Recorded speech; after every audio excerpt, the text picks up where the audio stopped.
बिस्मिल्लाहिर्रहमानिर्रहीम अस्सलाम वालेकुम। उम्मीद है आप सब लोग खैरियत से होंगे जी। तो क्लास टेन की फ़िज़िक्स की न्यू बुक है और जैसे कि आप सब जानते हैं कि हमने इसका चैप्टर 10 जो कि है थर्मल फिज़िक्स इसको स्टार्ट किया हुआ है। लास्ट टाइम हमने जो इसका टॉपिक डिस्कस किया था वो हमारे पास था थर्मल एक्सपेंशन इन लिक्विड। अगर आपने वो लेक्चर नहीं लिया तो आपको जो है ना डिस्क्रिप्शन में या फिर कमेंट सेक्शन में आपको ना लिंक मिल जाएगा, वहाँ पे जाके सारे लेक्चर्स इससे पहले वाले देख सकेंगे। ठीक है, आज के इस लेक्चर में हम इंशाल्लाह हम लोग डिस्कस करेंगे थर्मल एक्सपेंशन इन गैस को। ठीक है, तो इसमें हम लोग देखेंगे कि जब गैसेस को जो है ना टेम्परेचर उसका इंक्रीज़ किया जाता है तो उसमें एक्सपेंशन जो है ना होती है, किस तरीके से होती है, इस हवाले से हम लोग इसमें डिस्कशन करेंगे। लिखा हुआ है जी, व्हेन जब टेम्परेचर जो होता है गैस का उसको इंक्रीज़ किया जाता है तो इसका जो वॉल्यूम है वो इंक्रीज़ हो जाता है। ठीक है, यानी जब हम गैसेस का जो है ना टेम्परेचर इंक्रीज़ करते हैं यानी बढ़ाते हैं तो इसका जो वॉल्यूम होता है, ठीक है, वो क्या हो जाता है, बढ़ जाता है as long as pressure remain constant. जबकि जब उसका जो है ना प्रेशर जो है ना वो क्या रखा जाता है, सेम रखा जाता है।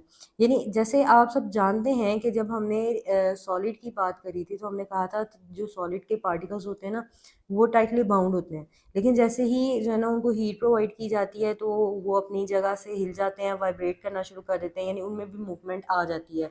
ठीक है, इसी तरीके से जब हमने लिक्विड के मॉलिक्यूल्स की बात की थी तो हमने कहा था जैसे ही उनको हीट प्रोवाइड की जाती है तो वो रैंडमली इधर उधर मूव करना शुरू कर देते हैं, क्योंकि वो इतने ज़्यादा टाइटली बाउंड नहीं होते। गैस की बात करें तो जब हम गैस के पार्टिकल्स की बात करें तो उसमें ये होता है कि जैसे आपको पता ही है कि जो गैस के पार्टिकल्स होते हैं वो ज़रा दूर दूर होते हैं, इसलिए क्या होता है वो पार्टिकल जब उनको हीट मिलती है तो वो ना मूव करना शुरू कर देते हैं तेज़ी से।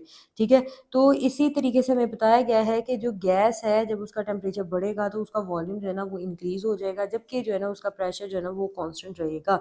ठीक है, इसको हम क्या कहते हैं, this is called thermal expansion of the gas. तो इसको हम क्या कहते हैं, थर्मल एक्सपेंशन कहते हैं गैस में। तो ये आपके पास शॉर्ट क्वेश्चन बन रहा है, इसके लिए आप क्वेश्चन लिख सकते हैं define thermal expansion of gas. तो ये यहाँ से लेके यहाँ तक ये आपके पास डेफिनेशन अच्छी सी बन जाती है। ठीक है जी, इसके बाद है as the temperature of the gas increase. जैसे ही जो टेम्परेचर है गैस का वो बढ़ जाता है, जो काइनेटिक एनर्जी होती है पार्टिकल्स की वो भी इंक्रीज हो जाती है। This cause the gas molecules to move faster. यही वजह होती है जो गैस के मॉलिक्यूल्स होते हैं वो तेज़ी से मूव करते हैं, एक दूसरे के साथ जो टकराते हैं forcefully with the walls of the container, containers के वॉल्स के साथ भी। दस the collision exert the pressure on the containers wall. तो यही जो टकराव होता है ये प्रेशर लगा देता है यानी बढ़ा देता है और मतलब प्रेशर लगाता है किसके ऊपर, कंटेनर की वॉल्स के ऊपर। तो ये चीज़ आप समझ गए। ये भी हमारे पास एक क्वेश्चन का जो है ना वो आंसर बन रहा है। इसके लिए मैं आपको जो क्वेश्चन है वो लिखवाऊंगी, आप जो है ना वो क्वेश्चन जो है ना वो लिख लें। अब इस पैराग्राफ का जो है ना क्वेश्चन कुछ इस तरीके से बन सकता है कि what happens to the kinetic energy of the gas particles. यानी क्या होगा काइनेटिक एनर्जी जो होगी गैस पार्टिकल्स की काइनेटिक एनर्जी के साथ व्हेन टेम्परेचर इंक्रीज। जब टेम्परेचर बढ़ाएंगे तो जो काइनेटिक एनर्जी होगी गैस पार्टिकल्स की उसके साथ क्या होगा। तो आप बोलेंगे as the temperature of gas increase. जैसे ही जो टेम्परेचर होगा गैस का उसको इंक्रीज किया जाएगा, जो काइनेटिक एनर्जी होगी पार्टिकल्स की वो भी इंक्रीज हो जाएगी। क्यों हो जाएगी, ये आगे से रीजन इसका लिखा हुआ है। ठीक है, तो ये आपके पास ना दो क्वेश्चन इसमें बन गए हैं। ठीक है, इसके बाद कहता है if a gas is a non flexible container. यानी अब जो गैस है अगर वो ऐसे कंटेनर में है जो कि फ्लेक्सिबल नहीं है, नॉन फ्लेक्सिबल है। ठीक है, द इंक्रीज कोलिजन यानी जब टकराव ज़्यादा होगा इसकी वजह से क्या होगा, प्रेशर इंक्रीज हो जाएगा। ये आपके पास है ना मतलब शॉर्ट में भी पूछा जा सकता है, एमसीक्यू में भी आ सकता है। इसी तरीके से अगर हम फ्लेक्सिबल कंटेनर की बात करें, ठीक है, अगर हमारे पास जो कंटेनर है वो फ्लेक्सिबल है तो क्या होगा, वॉल्यूम कैन एक्सपैंड इंस्टेड। तो उसके यानी प्रेशर की बजाय क्या होगा कि वॉल्यूम जो है ना उसका एक्सपैंड हो जाएगा, allowing the pressure to remain constant. तो जिसमें जो है ना प्रेशर क्या होगा, वो कांस्टेंट रह जाएगा।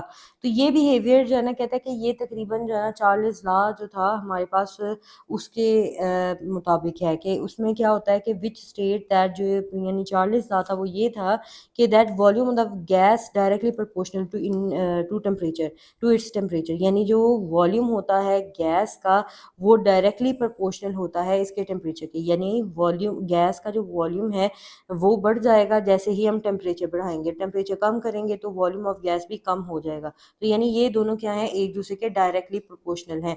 लेकिन एट द कांस्टेंट प्रेशर, वहाँ पे प्रेशर जो होगा वो कांस्टेंट होगा। अब बात करते हैं यहाँ पे क्या क्वेश्चन बन रहा है। यहाँ से ये चार्ल्स लॉ जो था ना ये इसकी डेफिनेशन बन रही है।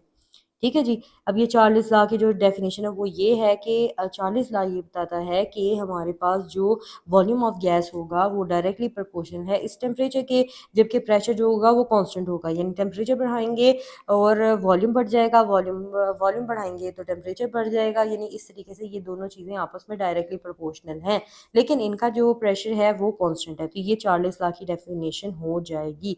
ठीक है, तो ये ऊपर अभी मैंने आपको एक बताई है थर्मल एक्सपेंशन ऑफ गैस की, दूसरी मैंने आपको क्वेश्चन बताया है कि क्या होगा जो है ना पार्टिकल्स की काइनेटिक एनर्जी के साथ, गैस के जो पार्टिकल्स हैं उनकी काइनेटिक एनर्जी के साथ अगर टेम्परेचर बढ़ जाए तो ये उसका आंसर हो गया। ठीक है, ये चार्ल्स लॉ हो गया। और ये जो है ना ये चीज़ आपके पास शॉर्ट में भी पूछी जा सकती है। ठीक है, यहाँ से लेके पहले यहाँ तक कर लें, फिर यहाँ से लेके तो फिर ये आप यहाँ तक कर लें। अगर कंटेनर जो है वो फ्लेक्सिबल नॉन फ्लेक्सिबल है तो क्या होगा, और अगर फ्लेक्सिबल है तो वो क्या होगा। तो ये आप इस तरीके से कर सकते हैं। उसके बाद जो है ना यहाँ पे देखें लिखा हुआ है expansion of gas play an important role in our daily life and various industries. यानी जो गैस है, गैसेस में एक्सपेंशन है वो हमारी डेली लाइफ में बहुत अहम किरदार अदा करती है। अब जैसे कि आपके पास यहाँ पे एग्जांपल आपको नज़र आ रही है हॉट एयर बलून की, लिखा हुआ है hot air balloon the air inside is heated causing it to expand and become lighter than the cooler air outside. This makes the balloon to rise.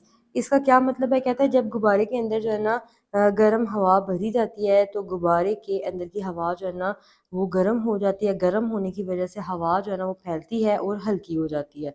ठीक है, बाहर की ठंडी हवा जो है ना निस्बतन ज़्यादा भारी होती है, इसी वजह से क्या होता है कि गुब्बारा जो है ना ऊपर उठने लगता है। तो ये भी हमारे पास एक एग्जाम्पल बन सकती है किसकी, थर्मल एक्सपेंशन ऑफ गैस की। ठीक है जी। इसके बाद हमारे पास एक और है, लिखा हुआ है similarly in car engines fuel burn. यानी जब फ्यूल है वो बर्न होता है एंड प्रोड्यूस हॉट गैसेज, और वो हॉट गैसेज को प्रोड्यूस करता है दैट एक्सपेंड क्विकली, जो बहुत तेज़ी के साथ जो है ना फैल जाती हैं, पुशिंग द पिस्टन, और पिस्टन को पुश करती हैं and make the vehicle move. तो इसकी वजह से क्या होता है, गाड़ी जो है ना वो मूव करती है। तो ये अभी ये दोनों एग्जांपल्स जो हैं ना ये काफ़ी होंगी। ठीक है, और ऊपर वाला जितना है ये काफ़ी होगा। ठीक है, अगर आपको आगे से भी करवाया गया है स्कूल में तो आप वो लाजमी कर लें। अब ये तो था कि इसमें मैंने आपको शॉर्ट जो हैं वो बताए हैं कि थर्मल एक्सपेंशन वाला है, फिर ये वाला आपको बताया है, फिर फ्लेक्सिबल कंटेनर वाला है, नॉन फ्लेक्सिबल कंटेनर वाला, फिर चार्ल्स लॉ है, फिर उसके बाद ये दो एग्जांपल्स आपको करवाई हैं। अगर इन केस के अगर लॉन्ग में आ जाता है तो ये सारी चीज़ें अगर आप इकट्ठी करके लिख देंगे तो आपका ये लॉन्ग क्वेश्चन जो है ना वो कंप्लीट हो जाएगा। शॉर्ट के हिसाब से इसमें जितने भी आपको बताए हैं ये सारे इकट्ठे करके आप लिख देंगे। ठीक है, तो आपके पास लॉन्ग बन जाएगा, और शॉर्ट तो है वो अलग अलग आप याद कर सकते हैं।